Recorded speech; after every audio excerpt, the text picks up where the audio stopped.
Today I'm going to create a simple infrared sensor circuit that's great for beginners looking to understand remote control concepts.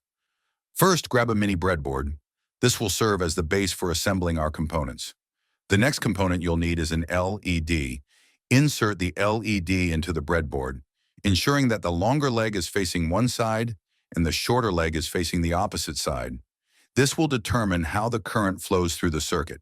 Now take a 100 ohm resistor, insert it into the breadboard, connecting one of its pins to the negative pin of the LED.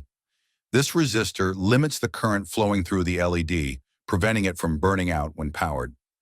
Next, we need an IR receiver. This component detects infrared light, similar to how TV remote sensors work. Insert the IR receiver into the breadboard. Connect its longer leg, which is usually the signal pin, to the pin of the resistor.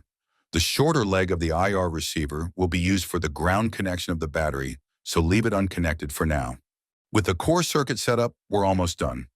Now grab a 9-volt battery, connect the battery's negative terminal to the short leg of the IR receiver, then connect the positive terminal of the battery to the positive pin of the LED. This provides power to the entire circuit and sets it up for testing. Next, we need a simple IR transmitter to complete the test. I'm using an IR LED, commonly found in remote controls. For power, I'll use a small coin cell battery. Insert the coin battery between the two pins of the IR LED. This makes a quick and easy DIY remote control for our project. Now it's time to test the circuit.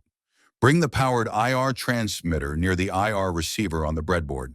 As you approach, you'll see the LED light up, indicating that the IR signal has been detected and the circuit is complete.